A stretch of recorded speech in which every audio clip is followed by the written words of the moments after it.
Hello, this is Ben Television News Roundup, a compilation of major stories in the weekend. I am Tunde Alabi. Thank you for being part of the program today. A leaked report forecasting damage to the UK economy, regardless of the outcome of the Brexit negotiation, will now be shared with members of Parliament.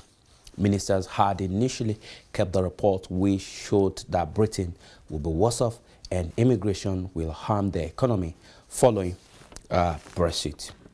Meanwhile, a new research has also shown that Britain is divided and polarized following the vote to leave the EU in 2016.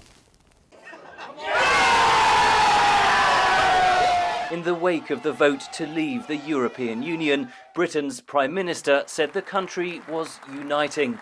The country coming together and looking for that brighter future as a global Britain. In reality, the opposite is happening following the so-called Brexit vote, say researchers of a new study. Theresa May is presiding over a divided nation. Divisions between towns and cities, between north and south, between the different nations of the United Kingdom. So Wales voted leave, England voted leave, Scotland voted remain, Northern Ireland voted remain, between young and old, between people with degrees and people without degrees. It revealed and brought out into the open a new divide, which was a divide between leavers and remainers. Researchers identified another emerging divide. Leave voters thought equal opportunities for ethnic minorities have gone too far, while those who felt such opportunities have not gone far enough showed a strong tendency towards voting Remain. The divisions do not follow traditional party political loyalties, according to the study's lead researcher. And a very good predictor of how you voted on Brexit is whether you believe in the death penalty or not. And that's nothing to do with our traditional politics, that's values. Attacks on ethnic groups, so-called hate crimes, increased by over 40% after the referendum, according to government figures. Evidence, say analysts, that the vote has far deeper significance than the simple matter of Britain's EU membership. If anything, the referendum has made us feel more divided and maybe even made us more divided than we were before. Menon says the values divide could explain why there's little sign that Britons are changing their minds, despite mounting evidence of Brexit's economic costs. US President Donald Trump has used the State of the Union address to showcase the achievement of his administration. The president, whose approval rating slightly improved after the address, noted that America is stronger and better since the inception of his administration. Since the election, we have created 2.4 million new jobs,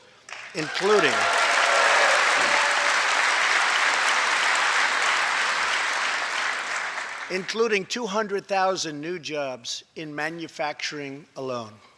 Tremendous numbers. After years and years of wage stagnation, we are finally seeing rising wages.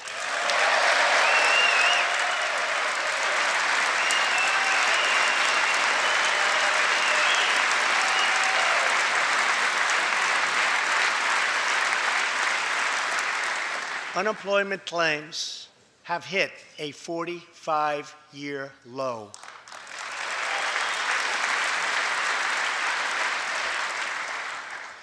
And something I'm very proud of, African American unemployment stands at the lowest rate ever recorded.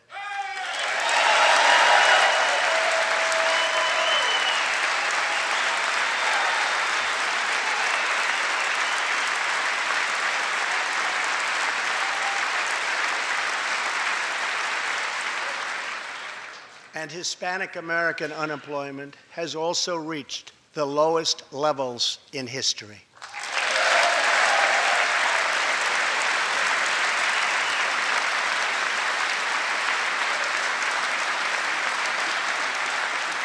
Small business confidence is at an all-time high.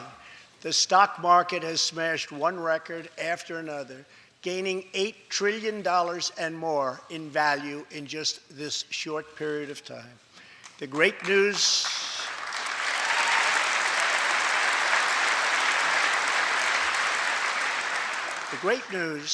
for Americans, 401k, retirement pension, and college savings accounts have gone through the roof. And just as I promised the American people from this podium 11 months ago, we enacted the biggest tax cuts and reforms in American history.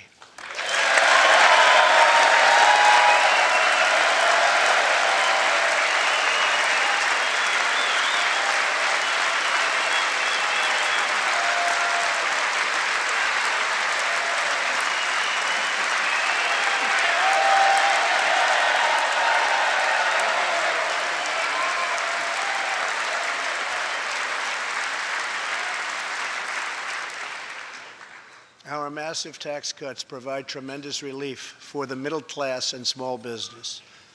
To lower tax rates for hardworking Americans, we nearly doubled the standard deduction for everyone.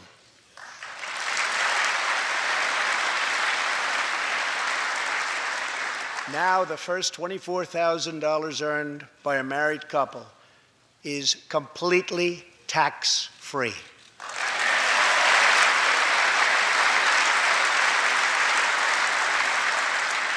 We also doubled the child tax credit.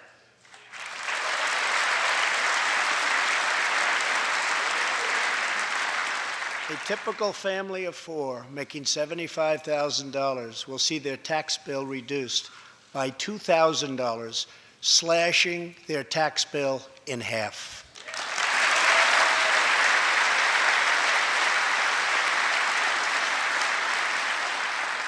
In April, this will be the last time you will ever file under the old and very broken system, and millions of Americans will have more take-home pay starting next month, a lot more.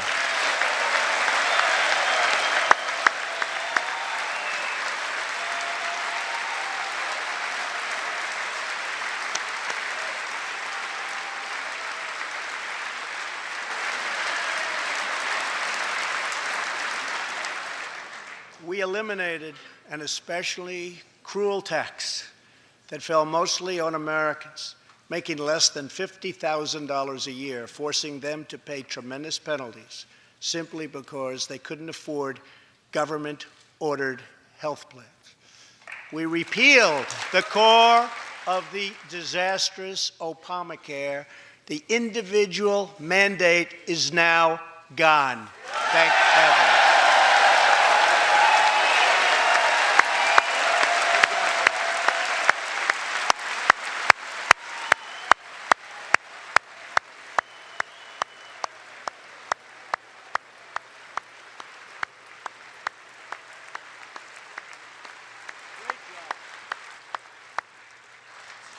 We slashed the business tax rate from 35% all the way down to 21%, so American companies can compete and win against anyone else anywhere in the world.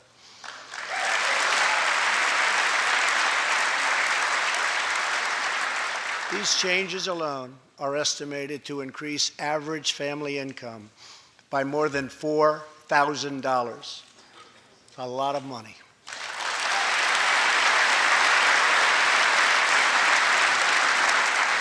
Small businesses have also received a massive tax cut and can now deduct 20% of their business income.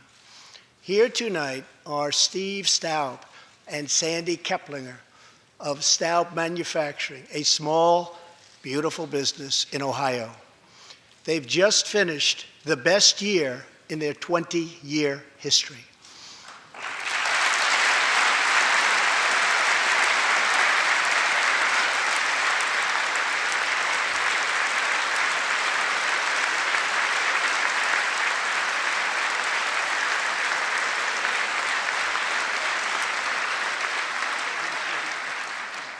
Because of tax reform, they are handing out raises, hiring an additional 14 people, and expanding into the building next door. Good feeling.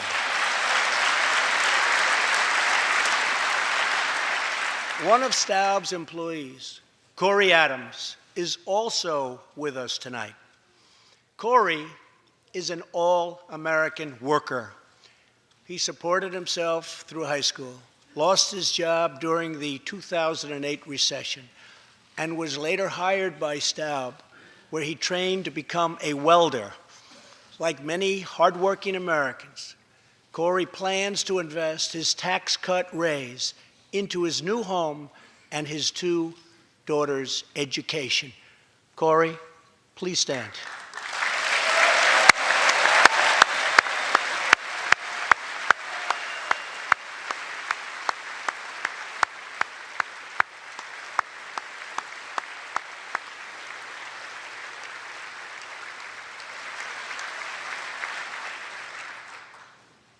And he's a great welder.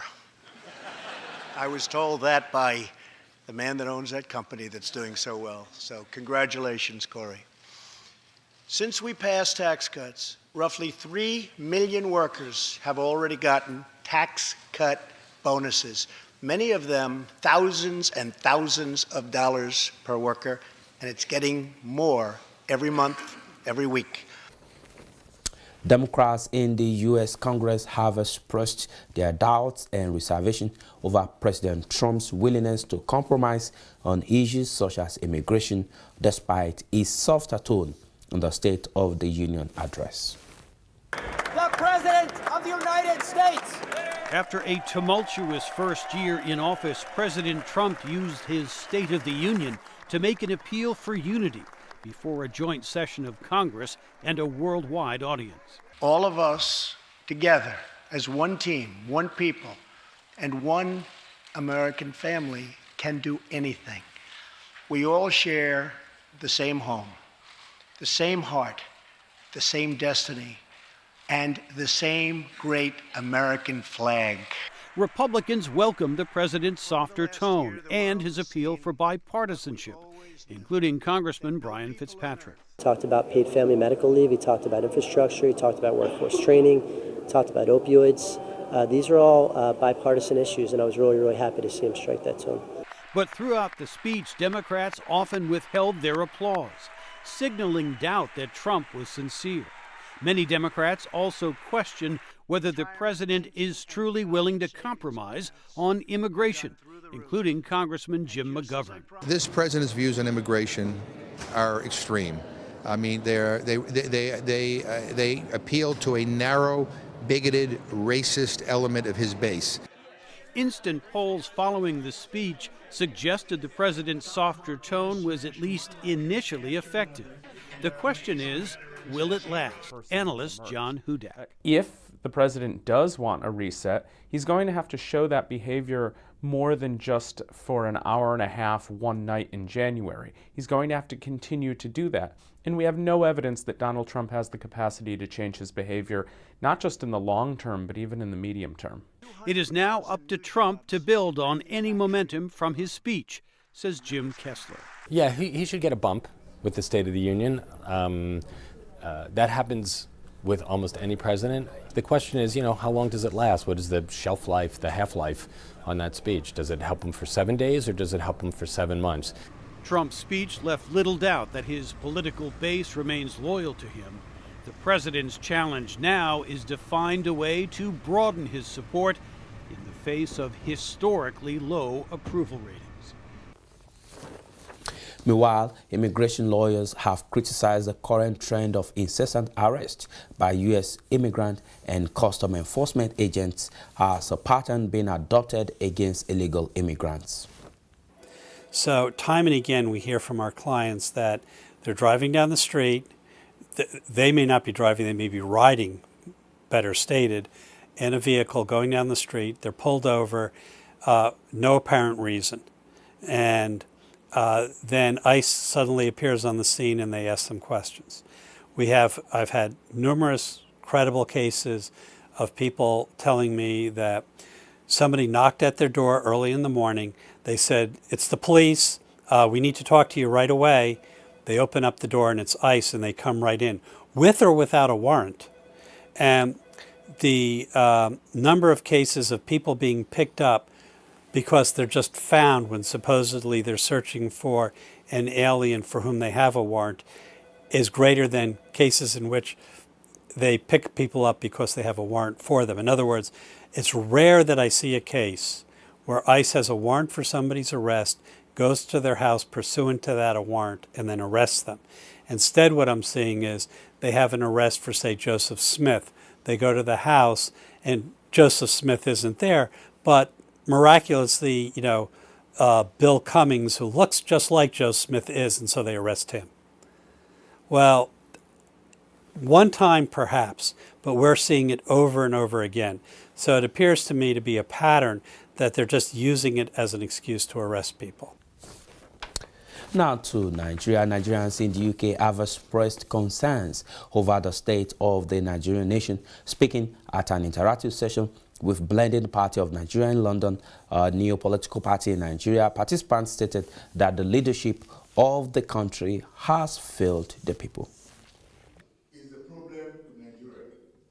It's still the same thing we're now probably have to add to it. The youth are useless because the educational system we had during the time you were mentioning, Awolowo, Tafawa Balewa, and the rest, the type of education they had then, primary 6, a standard 6 person, can lead in any organization. But today, a first class, I'm sorry to say, second class or upper class or whatever you call it, they cannot speak even a simple English. But what is the cause? It's bad leadership that our own generation, let me put it to you, I'm one of them. You understand me? Has not helped the situation in Nigeria. The educational system has been collapsed. Do you think that the presidential system that we have is the best for Nigeria? One, because if you look at the regional system that we had before, if you vote for an idiot as your premier, is it premier?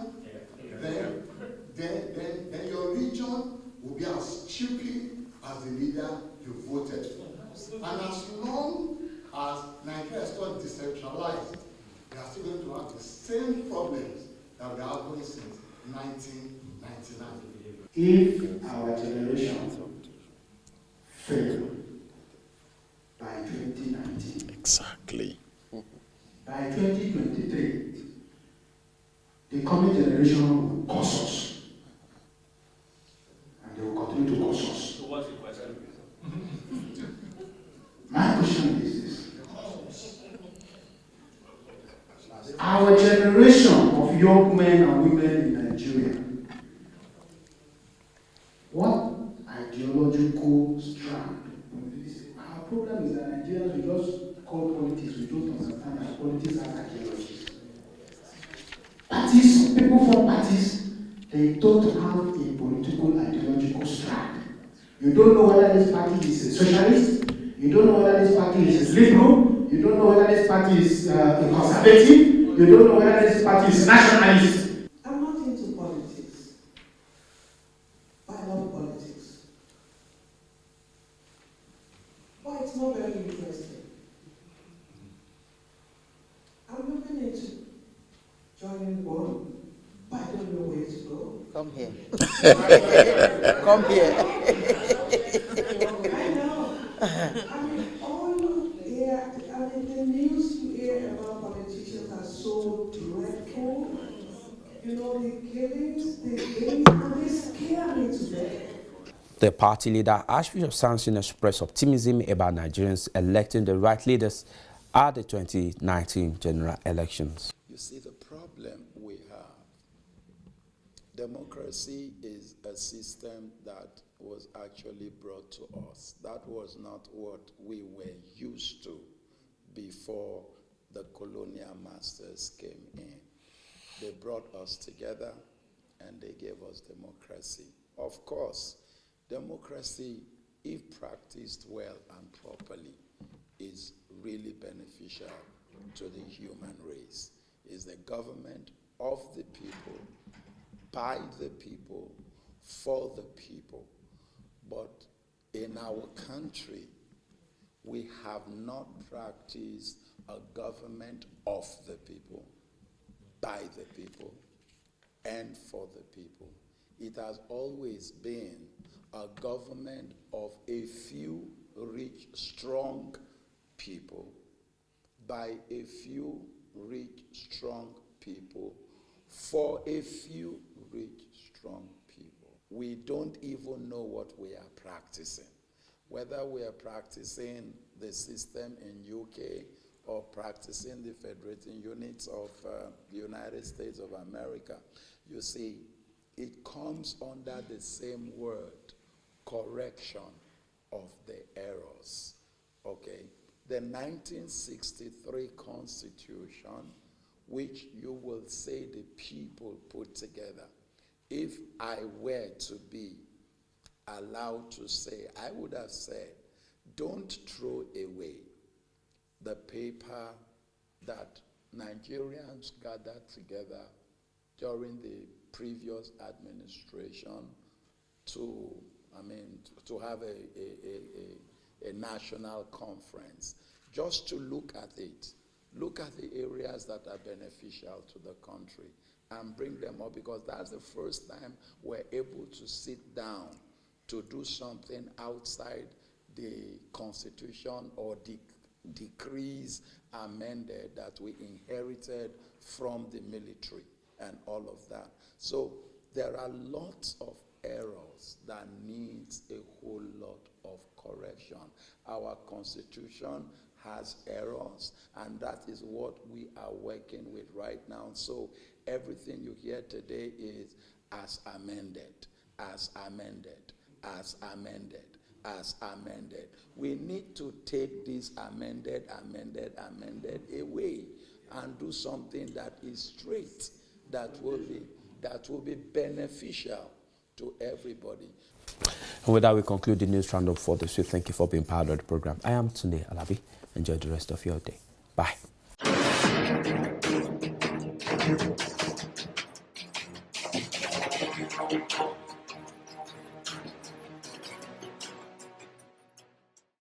Regardless resident status abroad, living outside the shores of one's homeland can really be challenging and sometimes very difficult.